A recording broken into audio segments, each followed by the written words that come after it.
Bonjour les amis, j'espère que vous allez bien, que vous avez la forme, que vous avez la patate. Très heureux de vous retrouver pour cette vidéo Breaking News de ce samedi 25 juillet 2026 devant une cryptomap encore toute rouge malheureusement cette semaine.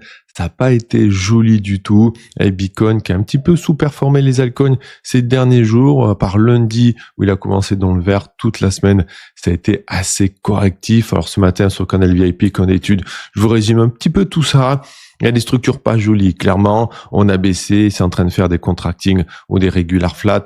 Je suis pas sûr que le week-end soit vert. Hein. Je vous laisse regarder la vidéo sur le VIP ce matin. Du côté de Wall Street, on a l'SP500 qui a clôturé légèrement dans le vert, plus 0,05. Mais le Nasdaq, moins 1,15. On voit un découplage assez impressionnant où les valeurs tech prennent cher. Hier, on a à la clôture Intel qui a pris quasi moins 8, Micron moins 7, AMD moins 3, Nvidia un petit peu dans le rouge, Marvell moins 7, Scandis quasi moins 11, STX moins 6. On a du pas beau sur les valeurs de la tech.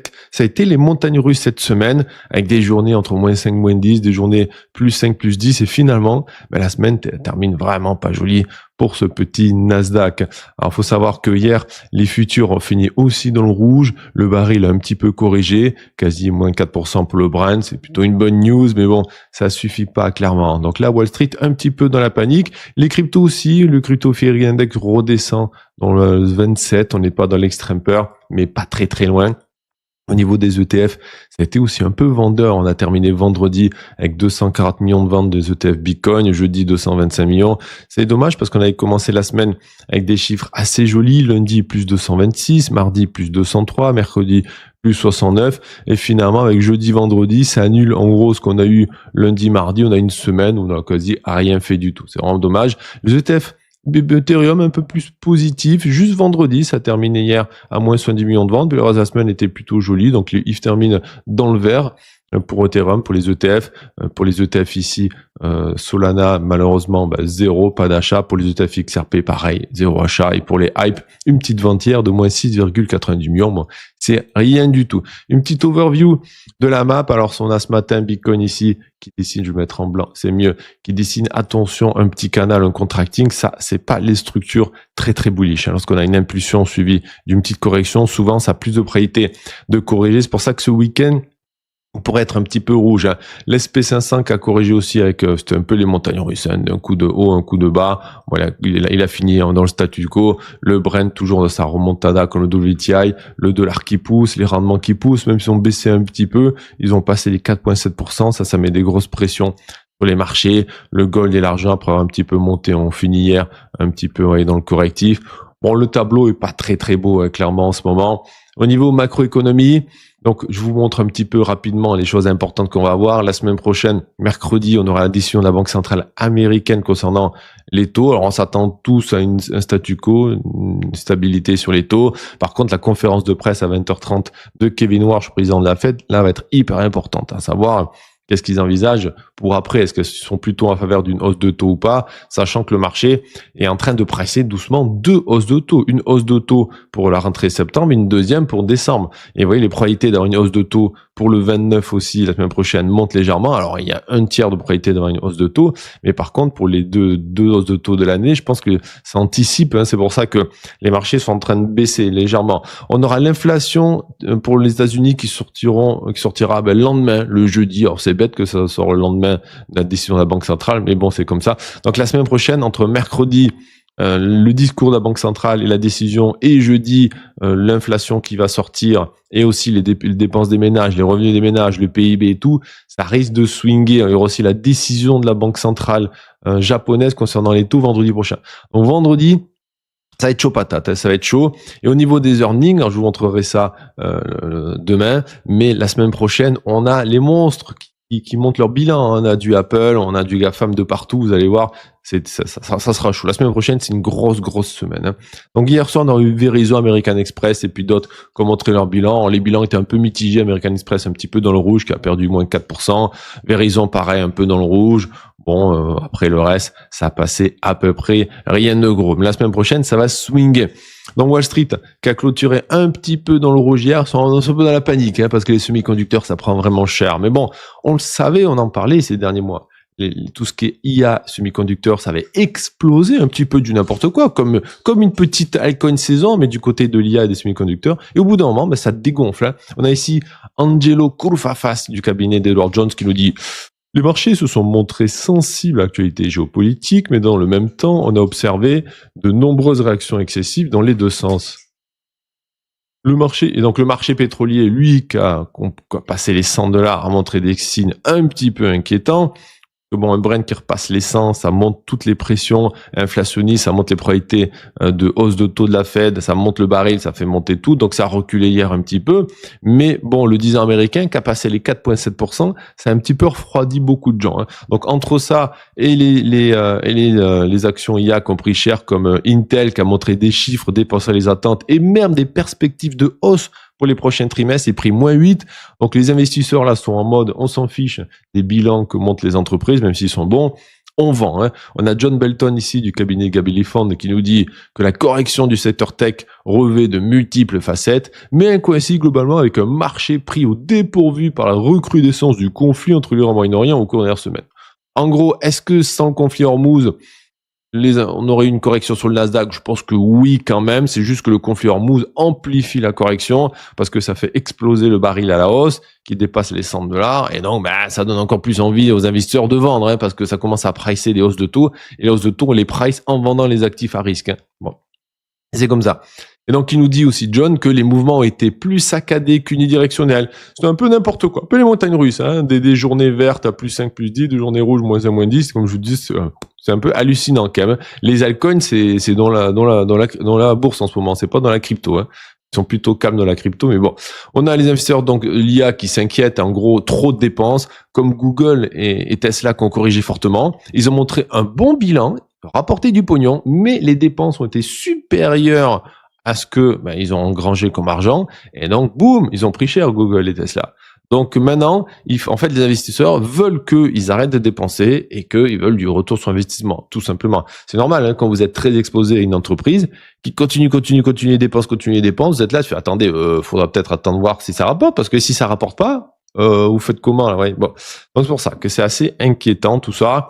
Certains vont parler de bulle IA. Bon, après, chacun met le mot qu'il veut. Pour l'instant, on a, oui, des corrections pas très, très jolies. Mais bon, la semaine prochaine, décision de la Banque centrale américaine et surtout le discours de Kevin Warsh qui sera scruté. Chaque mot va être regardé à la loupe, savoir s'il a des commentaires plutôt sur les risques inflationnistes. Genre, attention, l'inflation va repartir, va falloir faire des choses. Alors là, ça sera assez rouge sur le marché.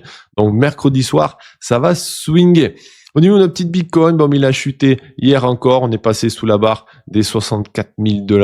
Bon, voilà, avec les tensions géopolitiques, hein, macroéconomie, là, il y a pas de surprise. Hormuz et le baril, puis la tech qui corrige, hein, le Bitcoin est très corrélé au Nasdaq, très corrélé comme aux valeurs tech, et donc quand les valeurs tech corrigent, c'est rare que le Bitcoin ne corrige pas.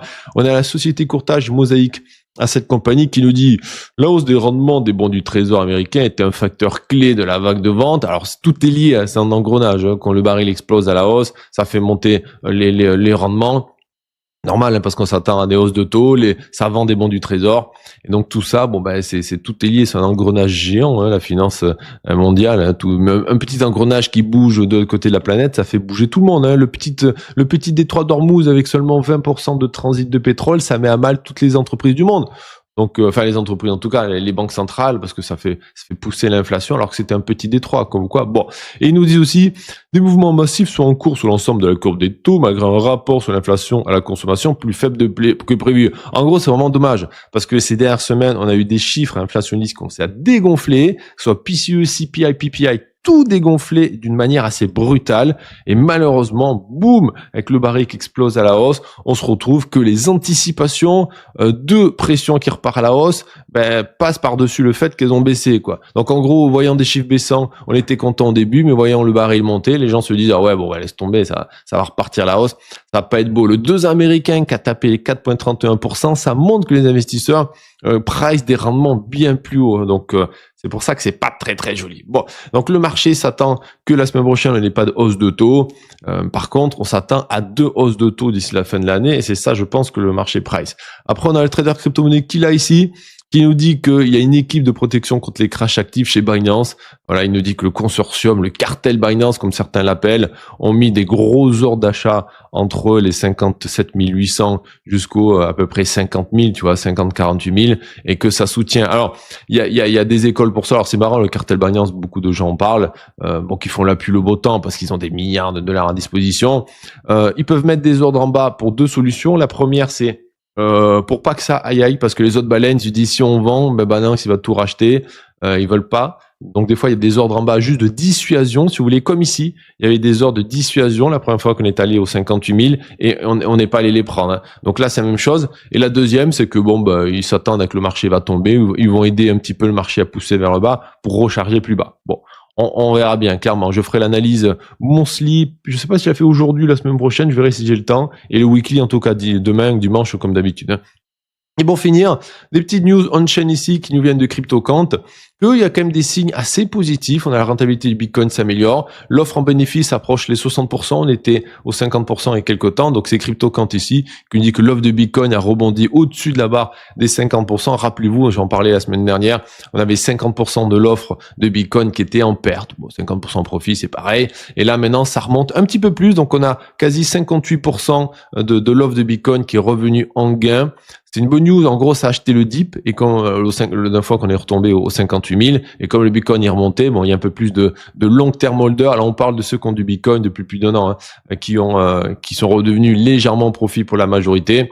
Donc ça, c'est plutôt une bonne news. On a aussi un autre indicateur très intéressant, c'est le SOPR. En gros, ça mesure les bitcoins qui sont transférés sur la blockchain, s'ils sont transférés dans un prix supérieur à celui de la transaction précédente. Donc, si jamais ils sont en gain ou s'ils sont en perte, les bitcoins transférés. Donc, quand on a un SOPR supérieur à 1, ça veut dire que les bitcoins transférés sont en gain, simplement. Et on peut ici checker et surveiller le SOPR des long-term holders. Donc, savoir si les détenteurs long-term du bitcoin transfèrent leur bitcoin en gain ou en perte.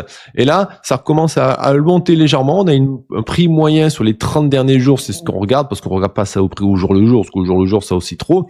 Mais là, vous avez une petite courbe un peu violette, là, qu'on voit pas trop là en arrière-plan. C'est la moyenne sur les 30 derniers jours. Et historiquement, lorsque cette moyenne passe au-dessus des 1, donc la majorité des bitcoins transférés sur les 30 derniers jours sont transférés en gain, eh ben, ça commence à sentir très bon. Et en fait, on a ici CryptoQuant qui nous disent que historiquement, il faut deux choses dans le cocktail pour repartir dans une tendance haussière. Il faut que le SOPR, ici, la moyenne repasse au-dessus de 1. Pour l'instant, on est au 0,87. On a failli passer, on est passé quelques temps au-dessus de 1, mais après on a dégonflé. Et après, il faut que l'offre de profit de Bitcoin se supérieure à 64% exactement. Et là, on est un peu moins de 60%.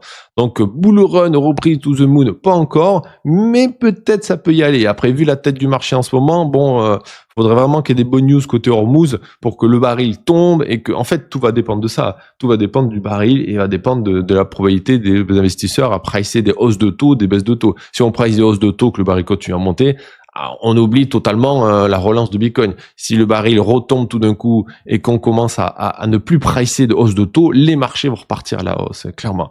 Voilà les amis, on se retrouve en fin d'après-midi pour les vidéos d'analyse. Soyez forts, je vous fais des bisous et on se dit à ce soir, bye bye.